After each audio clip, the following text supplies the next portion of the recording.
tsy hoaiko tantaraina tompo ny herinao misy fasanady are sy ny eloko afaka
ry avana malala amin'ny tompo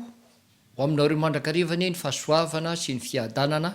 avy amin'andriamanitra raintsika sy jesosy kristy tompo andeha sika ry havana hiderasy me voninahitra n'andriamanitra amin'ny famakina ny salamo amin'ny anarany tompo aminao Jehova o no anandratako ny fanahiko andriamanitra ianao no tokiny ny fanahiko aoka tsy homenatra aho aoka tsy faliany fahavaloko aho eny tsisy homenatra zay rehetra miandry anao fa zay mivadika foana no homenatra amen. Ivavaka isika ry havana ry tompo andriamanitra ny famonjenanay io ndreto izahay mideranao mame voninahitra anao eny mankalazanao fa ny fahasoavanao no mbola mahatoy izao anay ka mitahiry anay handraindray ny fampianarana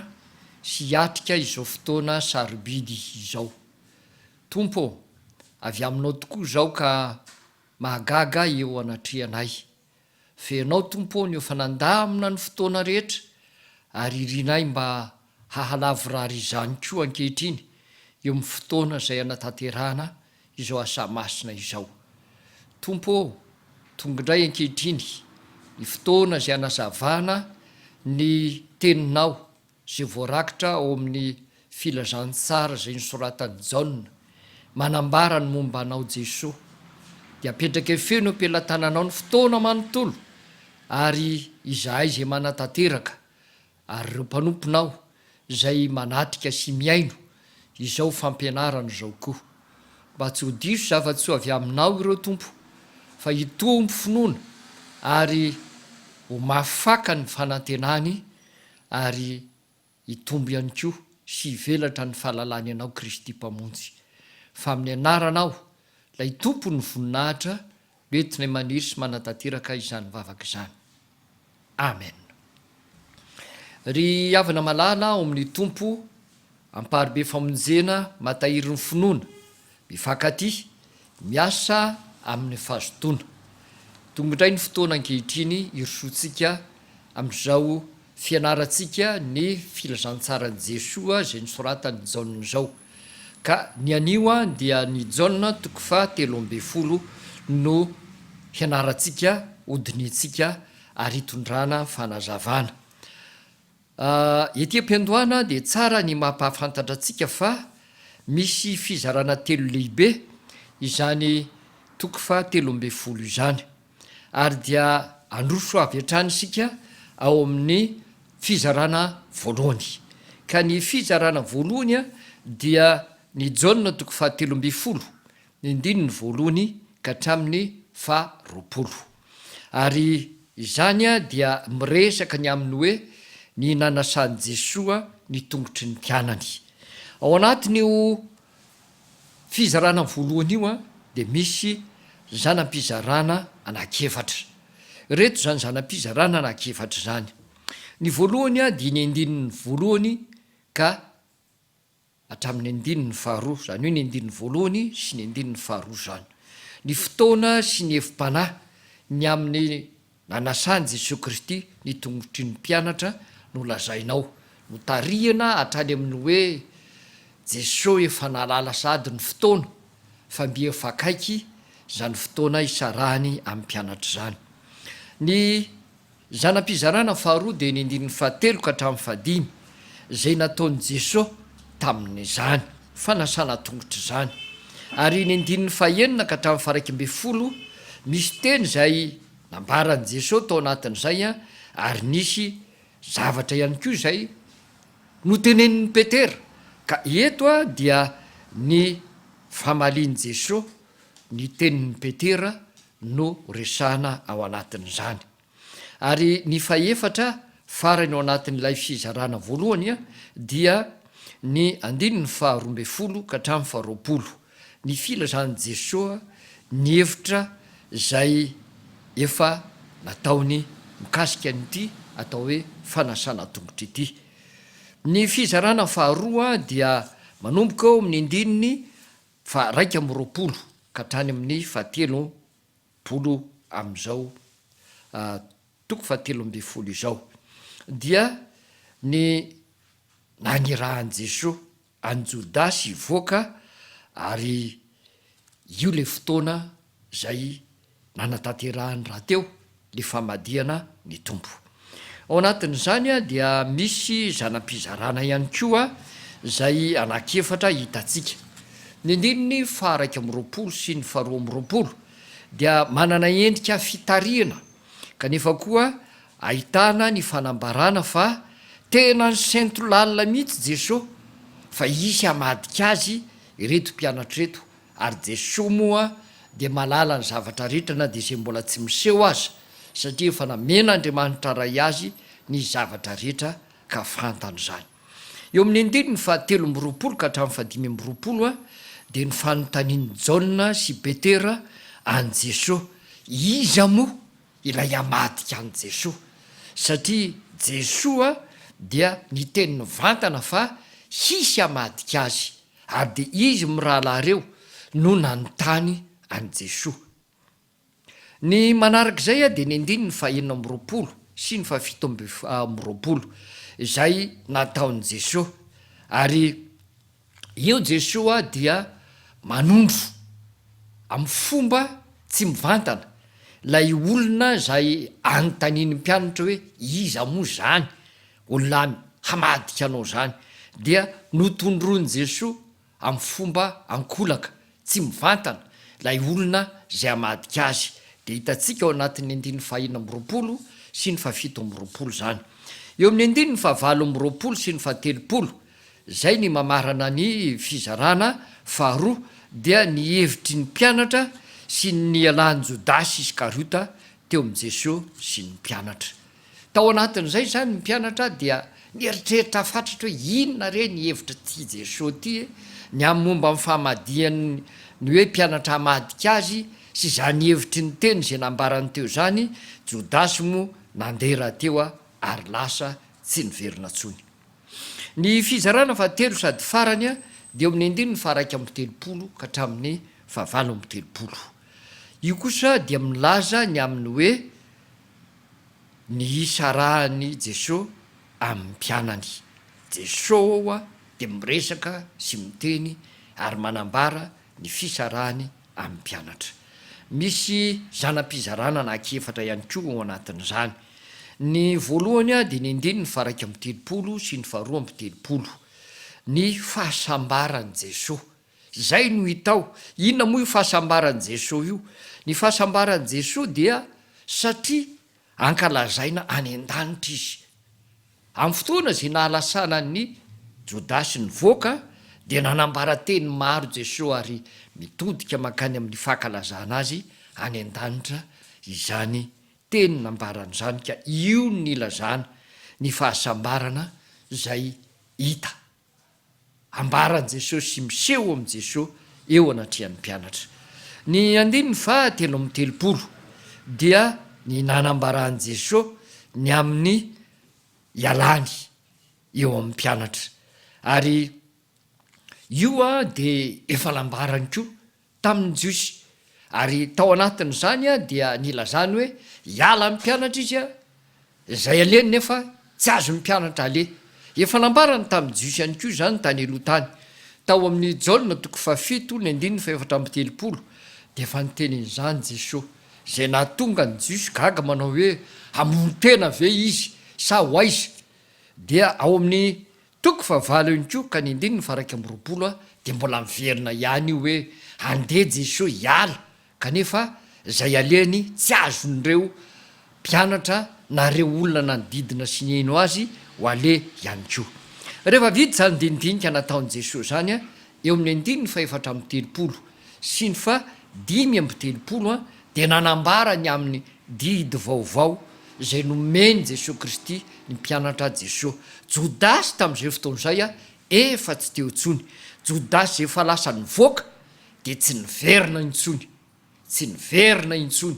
jodasy rehefa lasa nivoaka tao anatin'izao dinidinika zay aseho amintsika atao anatin'ity jaolina toko fa telo amby folo ity ary ny mamarana azy a dia ny andininy fa enina amby telopolo sy ka hatrany amin'ny valo amby telopolo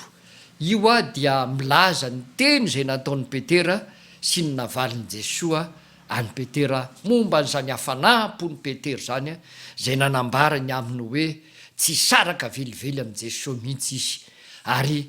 hiaraka amin'ny tompo eny fa nahatramin'ny fahafatesana aza no sedrainy am'izany de ho jesosy arak'ilay fantatritsika loatra hoe raha tsy mbola misy akory akomaneno de anda intelo ianao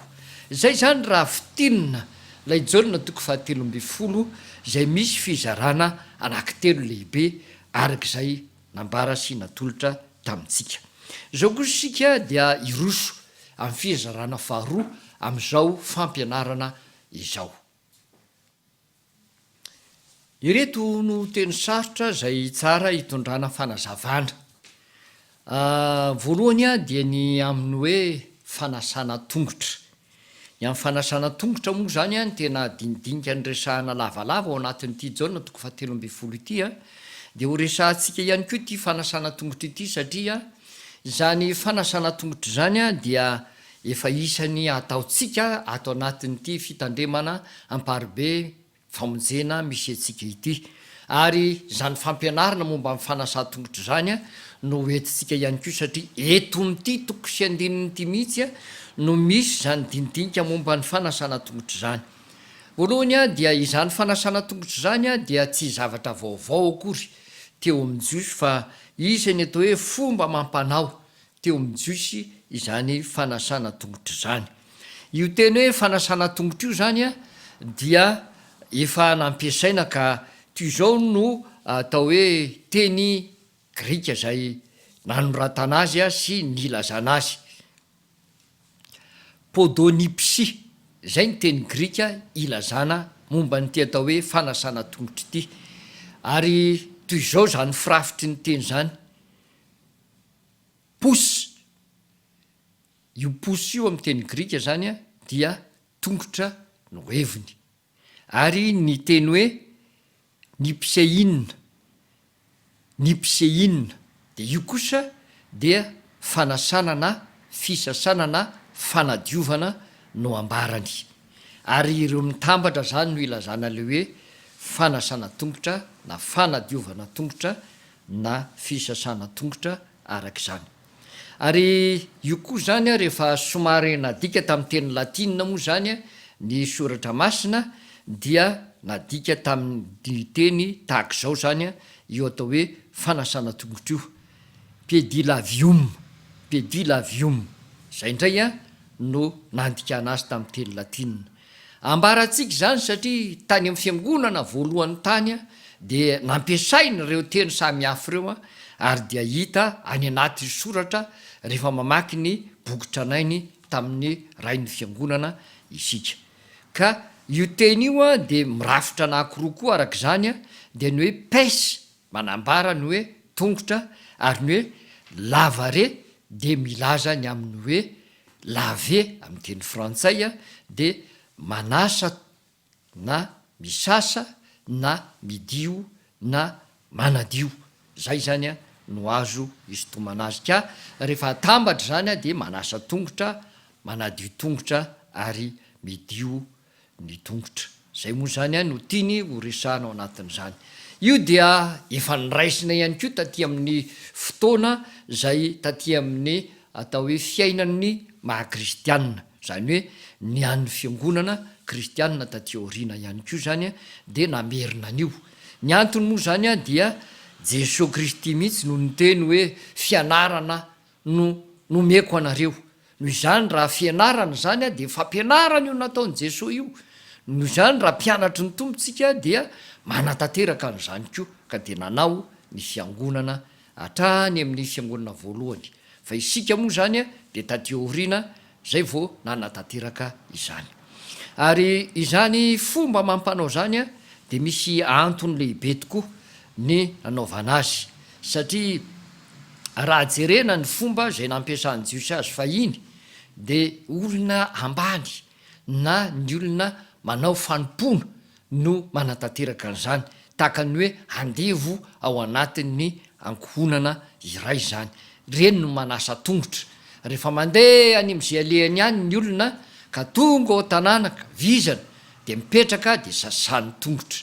de tahaka zany ko rehefa mandeha ny olona ka mivahiny amin'ny trano anankiray a de amin'ny fahalalam-pomba de sasana tongotra ka ireny olona mpanampy ireny reny a no manatanteraka azy fa tsy ny tompotrano raha mandreny ajaina akory kanefa eto de Jesosy no nanasa tongotra ary zay no nataitra ny mpianatra ary indrindra ripetera no miteny manao hoe fa hoana moa zao zavatra mitrango zao a tsy zay ve ny tokony anasa tongotra fa maninona ity antsoina hoe raby mpampianatra ity indray no manasa ny tongotsika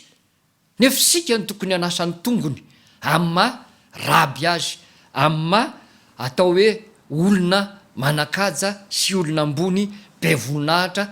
eo amin'ny fiarahantsika monina miaraka aminy dia izany indrindra no natonga n'lay somary fifamaliana tao anatiny zany fanatanterahany Jesosy Kristy ny fanasana tongotra zany satria na de fomba mampanao teo amin'ny Jiosy aza de navadiky Jesosy kosa zany mba hanomezana lesona vaovao ho an'reto Jiosy mpianatra nanaraka azy ireto ka zay everino ambony no manasa ny tongotra zay mieritreritra fa ambany zay mifamadika ny am'izay fomba mampanao teo amin'ny Jiosy fomba mampanao teo amin'ny Jiosy tokoa zany satria io le antsoina hoe rite de purification fanao teo amin'ny Jiosy sady fanasana tongotra tsotra mivantana nefa manana evim-panahy ihany ko tam'izany no hoe fanadiovana any amin'ny fiainana tsy hitany maso any anaty any a mba hirindrany ny fihavanana ary ko ny fifampitokisana ao anatiny zany fiantranoana sy ny fahatongavana ao an-trano zany ao anatin' zany a no iresahana amintsika fa misy zavatra zay tiany tompo ampitaina ao anatin' zany ny voalohany zany a dia ny hoe ny tompo tia mpianatra ny mpianatra fanetretena satria ao anatin' zany fanetretany teny zany a de misy ny atao hoe fitiavana misy ny atao hoe fanoavana ary misy ny atao hoe fampianarana mba ho atao ho raikitra ka izay fanetreteny zay zany a no tiany tompo ampitaina fa na de ny fahatongavany Jesosy ety ambany masoandro azy mbola tsy takatry ny sain'ny mpianatra hoe iza marina moa Jesosy kanefa Andriamanitra nanetry tena ka tonga olona ary miara-monina aminy zany Jesosy zany ka io fanetretenany Jesosy io no tiany Jesosy epita ao amin'ny mpianatra aneo le fitiavana aneo le fanoavana aneo le mampianatra tokoa manatanteraka ny nataon'ny mpampianatra azy ny faharoa zany a dia ao anatin'izany ko no ahitantsika zany fa io filazana momba ny zavatra anankitelo io zany a de entina ilazana fa zany mpianatra zay manara-dian'ny Kristy zany de tsy taka ny mpianatra hoe mianatra fe mianatra de rehefa mahay dia mampiasa ny fahaizany fotsiny fa tena miaina ao anatiny zany atao hoe zavatra ny anarany zany, tena mivelona ao anatiny zay nampitana taminy mba ho tena olona afaka hitondra izany tokoa amin'ny hafa, ka zay manaiky ho mpianatra satria mpanarato olona reo olona ireo dia manaraka nyzany rehetra zany koa eo amin'ny fiainana. Ary zany no mampiavaka ny mpianatry ny tompo sy ny nametrahany Jesosy ity atao hoe didy vaovao ity, satria manombokeo zany dia zay miaraka amin'ny tompo sy zay miaraka am'reto mpianatra reto noho ny teniny sy ny afatry ny tompo tanterahany de miaina am'izany koa, ka marika alalàna sy mampiavaka azy eo amin'izao tontolo zao izany rehetra izany. Ny faharoa zay ambara amitsika akoatran'izay le hoe fanasana tongotra zay dia misy zavatra marina ihany koa, satria misy fanontaniana moa zay apetraky ny namantsika mikasika ny aminy hoe ono Jodasy ve voasasa tongotra, de ny valiny de zao sady tonga de idirako hatrany amin'ny lalindalina kokoa, satria ao anatiny io vanim-potoana jaona toko fahatelo ihany koa no manorina ny fanasan'ny tompo Jesosy, ka ny valiny de hoe Jodasy de sady tsy voasasa tongotra no tsy nanana anjara tamin'ny fanasan'ny tompo rehefa nanorina ny fanasana Jesosy. Andeha ho raisitsika tamin'ilay atao hoe nahoana moa Jodasy no tsy voasasa tongotra. Jodasy dia tsy voasasa tongotra satria ao anatin'ilay teny nambaran'i Jesosy tamin'ny Petera de mazava tsara le hoe raha tsy ho sasako ianao Jesosy, sasana zany ny tongony, dia tsy manana anjara ato amiko. Zay zany le ambara. Inona moa zany satria fanontaniana mipetrakitsika ihany koa le hoe inona le hoe manana anjara ato amiko. Ny tenin'i Jesosy Kristy amin'le filazana hoe tsy manana anjara ato amiko de manondro ny aminy hoe Jesosy Kristy de mpamonjy, Jesosy Kristy de mpanavitra. Noho izany raha miteny izy hoe tsy manana anjara amiko dia ny amin'ny fanavotany zany de tsy manana anjara am'izany zay tsy manaiky na tsy voasasa tongotra teo amin'io fotoana io. Ary izay ny ilazany tamin'ny Petera hoe raha ohatra ianao ka tsy ho sasako tongotra de tsy manana anjara am'izany famonjeny zany, tsy manana anjara am'izany fanavotany zany. Ary izay indrindra no nanaitra ny Petera ka nanambarany teny maro indray rehefa avy eo manao hoe aokara tsy ny tongotro ihany fa ny lohako sy ny manontolony mihitsy mba ho tena ho voavonjy tanteraka izy. Misy dindinika moa nambaran'i Jesosy tao anatin'izany ka rehefa avy eo toizantsika izany. Manaraka an'izay eto dia aseho fa raha nandany zany moa zany Petera de tsy nahazo an'le fipanahy le fanasana tongotra ny antony nilazany sy nanambarany fandavany. Fa eo zany de ny ekeny ihany aloha, fa taty aoriana de fantany zany satria efa tsapany teo amin'ny fiainany fa Jesosy no mpamonjy, izy le Mesia tonga amin'izao tontolo zao izy no mpanavitra. Ny manarak'izay de izao nilazana miaraka ny hoe sady tsy nahazo anjara tamin'ny fanasana tongotra izy no tsy manana anjara tamin'ny atao hoe fanasan'ny tompo ihany koa. Eo zany de tsy maintsy ho resahantsika ihany koa ny am'le hoe fetin'ny sedera. Fetin'ny sedera ny antsoina an'ilay fankalazana ny Paska. Ka ao anatin'ny fankalazana ny Paska zany dia agada ny antson'ny hebreo azy na ny jiosy azy. Io zany de fety lehibe zay entin'ny jiosy hahatsiarovana sy tanisana ny famonjena zay nataon'Andriamanitra tamin'ny fireneny Israely tao Egypta, ka ny fiaingana tao Egypta sy ny fahafahany tonga soamantsara ka nitoetra tao tany Kanana, zay no ambara ao anatin'izany atao hoe fetin'ny sedera izany. Ary zay ny antsona azy hoe agada. Ao anatin'io fotoana zay fankalazana ny sedera io dia misy fiaraha-misakafo ao anatiny ao, ary karazana sakafo maromaro mihitsy satria isaky ny sakafo ohatra ny aty amintsika le hoe hanimpitoloha zany de isaky ny hiditra amin'ilay sakafo voalohany sakafo faharoa, sakafo fahatelo, sakafo faefatra, sakafo fahadimy dia misy kapoka asiana divay ary sotroina io divay io isaky ny iditra amin'ilay dingana anankiray zany mito eo de ao anatin'izay zany a no ahitantsika de nidinika samy hafa hoe namaky mofo Jesoa nasandra ny kapoka dia nomeny ny mpianatra de ny hinana de eo de misy zavatra tany saina tamin'ny fanaonjiosy zany a famerenana amin'ny zanaka mampara rehetrarehetra ny amin'ny zavatra nitranga tany ka hitany sana sy hitantarana aminy hoe zao ny zavatra nisy tany Egypta sy ny sisy rehefa vita zay kapoka voalohany zay a de miditra midingana faharoa de eo amin'ny dingana faharoa zany a dia manandratra kapoka indray rehefa tonga izany dingana faharoa zany rehefa vita io dingana faharoa io a de misy zavatra miato kely ao anatin'izay satria hiditra am'le dingana fahatelo ka ao anatin'izay fiaton'izay a eno miditra ny fanasana tongotra fisasana sy fidiovana satria hiditra am'lay kapoka fahatelo ary io kapoka fahatelo io a lay atao hoe kapoka ny fisaorana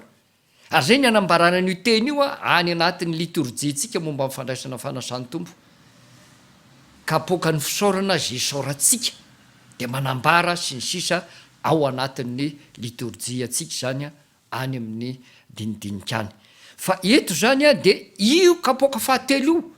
zay le kapoka ny fisaorana ka alohan'ny idirana am'izay zany a de misy fanasana tongotra ao anatiny ao misy fisasana tao ao fanasana tanana fanasana tongotra ihany koa ary teo no nandeha ny dinidinika efa teo aloha zany a no nyresaka tao Jesosy ary nyresaka amin'ny mpianatra ary nanomboka hiditra teo amin'ny atao hoe fanasana tongotra ao anatin'ito tantara ito zany hoe hiditra eo amin'ilay fahatelo zany ary tao anatin'izay a no lasa Jodasy satria nisy teny nataon'i Jesosy tao hoe zay ataonao dia atao faingana de lasa Jodasy ary tao anatin'izay ny mpianatra de nitakoritsika hoe lasa izy sa ahoana de nisy dinidinika samy hafa moa resahan'ny soratra masiny lasa mety nividy zavatra izy anampy am'izao fankalazana nisy edery zao na mety koa nividy zavatra izy satria mety mba hanampy malahelo sika ao anatin'ity fankalazana ny Paska raha ity miaraka amin'ny mpampianatra kanefa tsy zay fa Jodasy de lasa ary rehefa lasa izy de tsy niverina intsony ary izay ny ilazana fa hoe sady tsy voasasa tongotra izy a no tsy nanana anjara tao anatin'lay fanasany tompo satria rehefa hiditra eo amin'io fahatelo io a de teo no naoriny Jesosy lay fanasany de io fanasany tompo zay taterahan'ny kristianina io lay voalohany sy ny faharoa zany a tsy ireny akory fa ireny le fomba mampanao teo amin'ny josianina taon'i Jesosy fa eto amin'ity fahatelo ty kosa dia io tokana io fahatelo io zany a no nanorenan'i Jesosy Kristy lay fanasany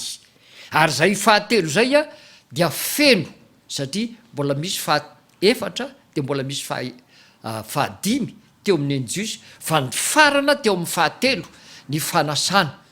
sedera satria naoriny Jesosy Kristy ny fanasana vaovao zay apetrany ho an'ny mpianatra sy ho an'ny fiangonana aty aoriana de io fanasany tompo zay taterahantsika io zay zany ny sariana nsaitsika ny hoe i Jodasy zany a de sady tsy voasasa tongotra satria efa nambarany Jesosy fa zay sasany tongotra de manana anjara ho aminy fa zay tsy sasany tongotra de tsy manana anjara ao aminy satria ny endriky ny fanasany tompo a ny fisasana tongotra fanasany tompo ny tongotry mpianatra dia fanadiovana zay maloto ary endrika misy afatra ny amin'ny famelan-keloka ao anatin'izany satria manasa ny loto ivelany sy ny loto anatiny ny hevitra aseho ety ivelany am'izay tongotra maloto sy ny hevim-panahy ao anaty dia am'izay fanahy mbola misy petipetina eo anatrihan'ny famasinan'Andriamanitra noho izany tao anatin'izay de hita fa efa lasa jodasy ary tsy nanana anjara tao anatin'izany fifanasana tongotra zany a sy ny fanasan'ny tompo zay naorina. Tiako tariana trano sika mba lala zavatra ihany ko satria misy zavatra tiako ampitaina amitsika fa atao anatin'izao atao hoe jauna toko 17 zao a de misy karazana fampianarana momba ny atao hoe démonologie zay tiako mba ampitaina amitsika mpianakavy ny finoana de zao ao anatin'io zany a de aseho am'le tontolo manodidina an Jesoa fa raha mbola atao am' Jesoa Jodasy isan'ny mpianatry Jesoa tao am' 12 dia tsy azo ny Satana nidiran'izy. Nataon'ny Satana dia nibitsibitsika aminy zany hoe nanome saina any Jodasy zany no azony natao fa ny nanapaka ny momba azy de tsy azony natao. Hitantsika zany atao am' Jaona toko 13 ity ery aloloha ery no ahitantsika an'io hoe de nomeny devoly saina i Jodasy mba hamadika ny tompo. Zay ihany aloha ny azony natao manome saina ary satria Jodasy sady efa ratsy toetra fa ratsy toetra zany a efa tao am' Jodasy io dia afaka ny aindro ary afaka nahare ary afaka nahalala izany bitsika nataon'ny Satana zany no izy io zay azo lazaina fa ratsy toetra io ary nanana an'izany toetra ratsy zany izy a ary izay lay nanehoany an'le mody tia ny malahelo kanefa tsy ny malahelo ny tena eritreretiny fa zay hangalariny ao anaty kitapon'ny apôstôly. Fa eto kosa zany a dia ambara eo amin'ny 17 fa rehefa nanambara Jesosy hoe zay ataonao de ataovy faingana dia niditra Satana eo amin'io 19 sy ny 17 io a de niditra tao amin'ny Jodasy Iskariota Satana. Ary Satana mihitsy ny voateny fa tsy hoe ny devoly ety nilazana zavatra malalaka fanahy ratsy ny asa eny amin'ny rivotra fa eto dia ny lohany demoni Satana mihitsy no niditra tao amin'ny Jodasy ary nanomboka teo Jodasy de nivoaka ka ny fanehoana ny fivoahan'ny Jodasy teo amin'ny mpianatra niala tsy teo am' Jesosy intsony de nahitana fa tsy misy tontolo manodidina an' Jesosy intsony ny am' Jodasy fefa tafavoaka ny alan'izany izy ary ny fivoahany niala tam'izany no nahafahan'ny Satana niditra sy nanapaka any Jodasy. Manomboka eo zany Jodasy a de possédé hoy isika nanana an'io atao hoe notapahany Satana io ny momba azy ka tao arinan'izay a de Satana no manapaka ny fiainany manontolo ary tsy misy asa lay fanahy manodidina an' Jesosy intsony misakana fa Satana manapaka ankeriny ary manapaka tanteraka ny fiainan'ny Jodasy nanomboka hatreo ary de zay no mahatonga azy tsy niverina ntsony zay no natonga azy lasa nakany amin'ny fahavalony ty atao hoe fahatongavan'i Jesosy Kristy tety antany ity ary zany natonga azy nandray ny vola sy ny sisa de hitatsika ny tantara fa raha samy diso ihany sy Petera zay nanodidina an' Jesosy tao amin'ny tontolo zay misy ny fanahy miaro ny mpianatra na de eo aza ny fiziky ny fanahy ratsy dia Petera nahay mibebaka ary tafaverina amin'ny laony fa Jodasy kosa namono tena namoy fo satria tsy manana le tontolo mpiainana ao am' Jesosy intsony fa dia notapahiny Satana tanteraka ny momba azy. Zay zany a le tia nampitaina amitsika ry havana eo amin'ny andininy fa 1:30 sy ny manaraka moa no nilazany Jesosy Kristy zany momba ny Jodasy sy izay zavatra mety hitranga amin'izany. Ary eto ry havana dia tsara no ilazana amitsika sy amtinana an'izany zavatra zay nambara teo zany fa ao anatin'ity fotoana ity dia misy zavatra mampieritreritra loatra. Misy tenin'le ray aman-dreny-be anankiray izay filohan'ny FJKM taorianan'ny Andriamatoa Titus Rasindrasina Mpitandrina dia Ramambasoa Joseph zany Mpitandrina. Zao ny teniny raha nisy nanontany izy manao hoe fananinina loatra lahy no nafenon'Andriamanitra ny olona ny fotoana afatesany sy ny antony sy ny zavatra hitranga aminy amin'izany fahafatesany zany. Dia hoy Andriamatoa Ramambasoa Mpitandrina tamin'izany hoe raha fantatry ny olona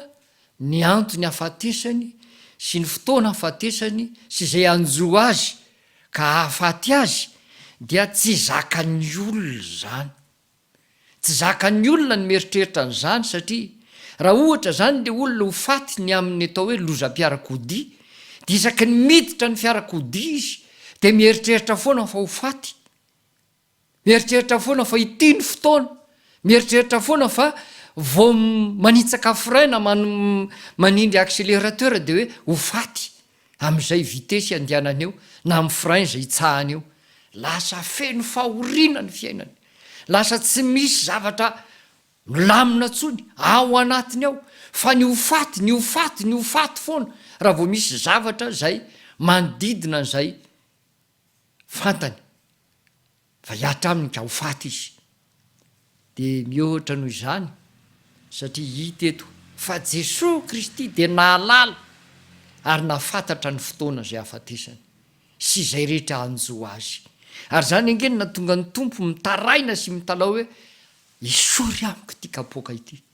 satria fantany le fangiry foriana, fantany avokoa ny zavatra hitranga aminy, fantany daholo ny zavatra mety hiseho sy ny momba n'izany hoe hiatrehany ny fahafatesany zany. Ka raha ny zanak'Andriamanitra aza mitaraina sy mitalao ary ato anatin'ity fotoana ity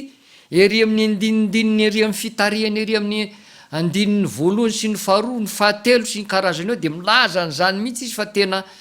misy fisentona lalina ao amin'i Jesosy Kristy mieritreritra ny amin'ny hamadika azy ny mpianatra izay niaraka taminy nandritry ny 3 taona nahita zavatra be dehibe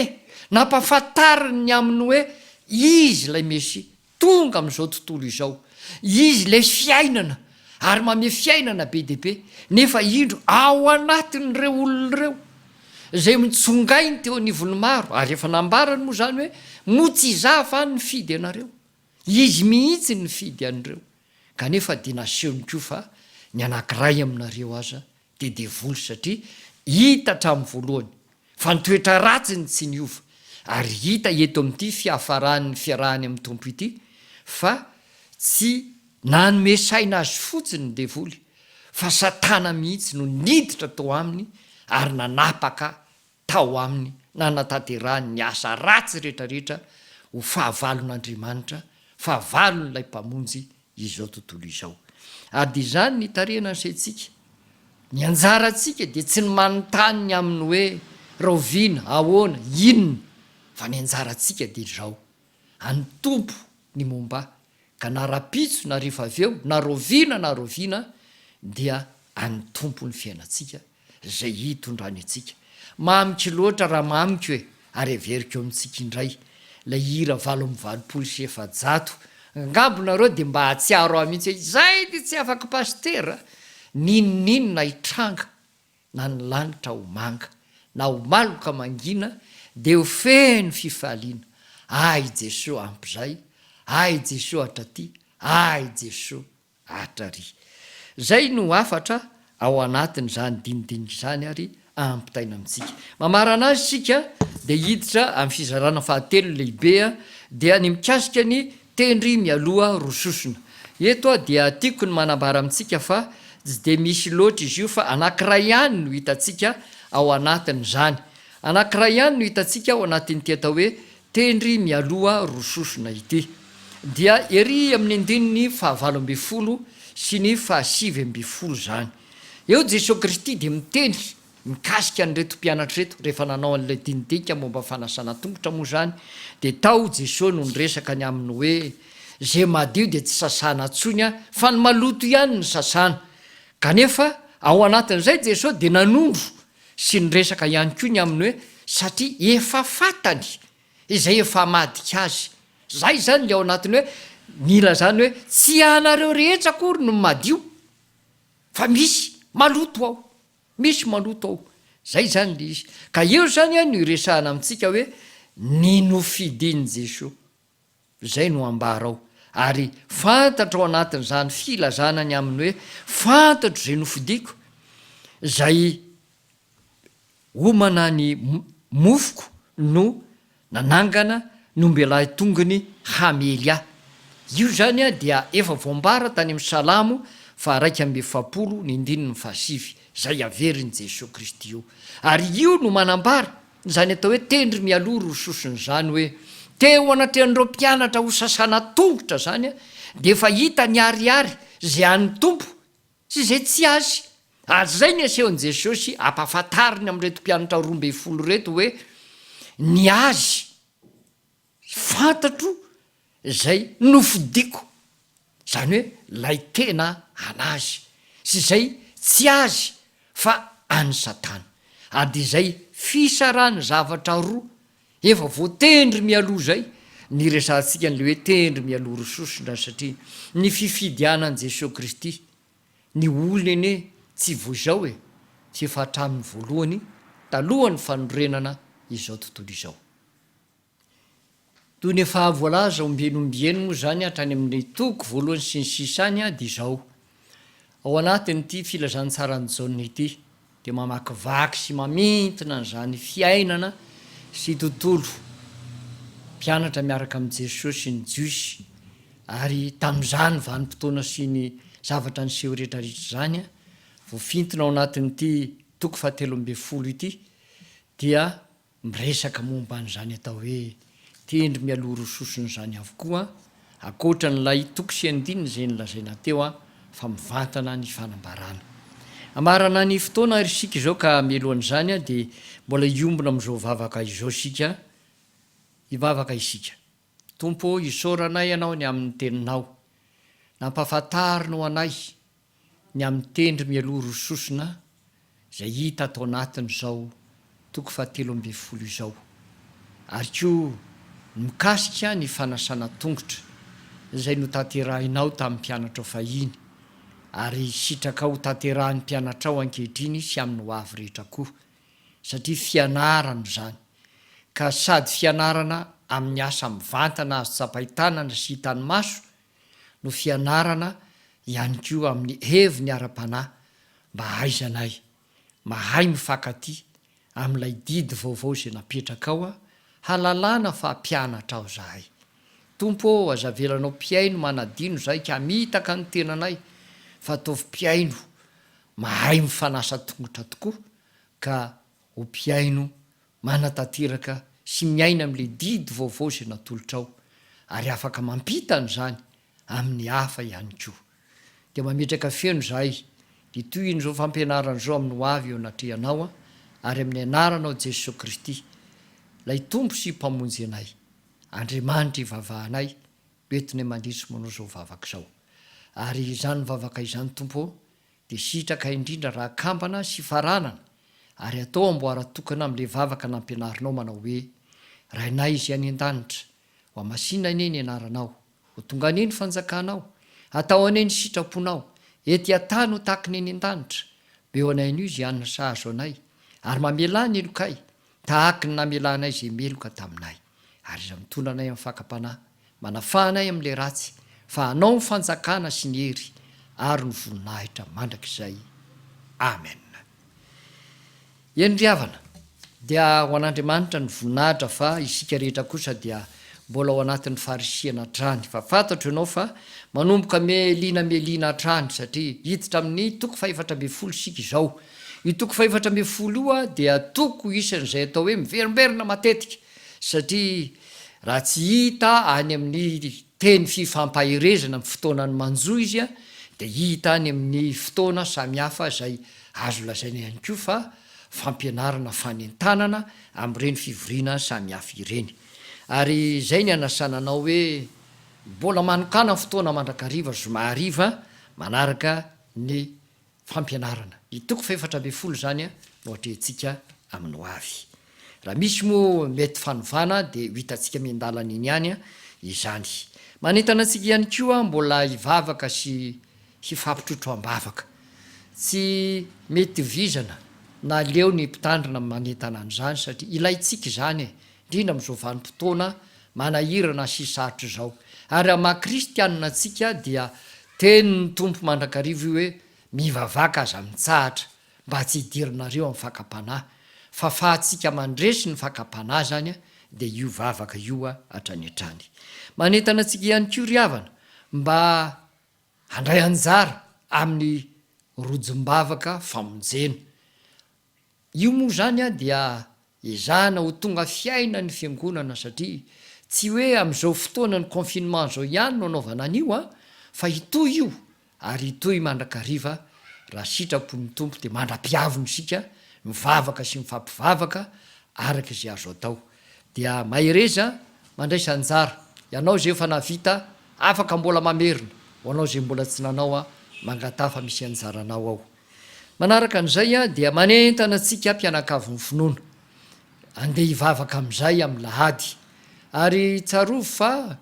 efa ronjato zany zao a no afaka miditra ao anatin'ny fiangonana ary dia mielanelana ray metatra zany ny tena zava-dehibe zay atao hoe fitsipika etitsika manatateraka ny fiombonana sy ny fiaraha-mivavaka ao anaty fiangonana ka de manentana atsika ny mpitandrina satria afa ihany zany miombona sy miara-mivavaka ao anatin'ny fiangonana zany de tsarona tokoa fononay mbola tsy azo ny voaina ny fiangonana hoe rovina reny iary ivavaka ao anaty fiangonany tonga izy zao ary efa betsaka ny afaka mandeha miara-mivavaka miditra indro ny fiangonana amin'ny 7 sy amin'ny 10 tongava ary mpianakavy ny finoana araky ny fandaharana eo amin'ny fiainantsika atao anatin'ny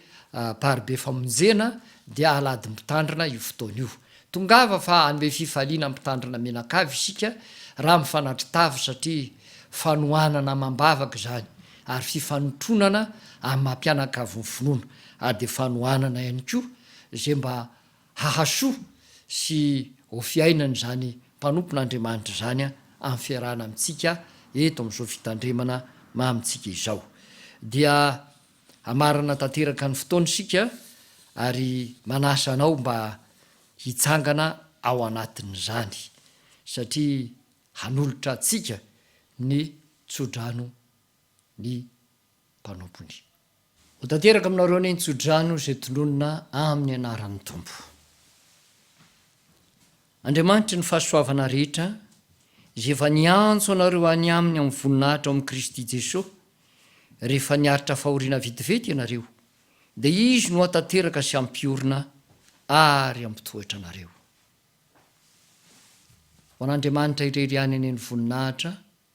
amin'ny anaran'ny Ray sy ny Zanaka ary ny fanahy masina amen.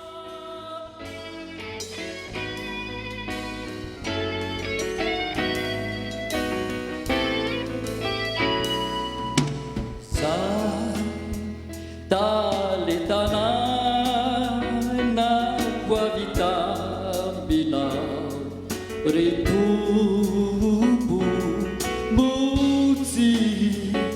o ampiasa wetu manupu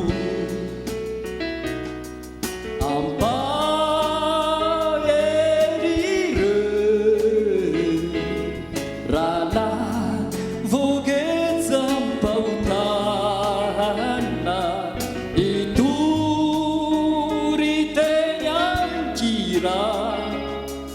ama nikatani satana fahadu zakura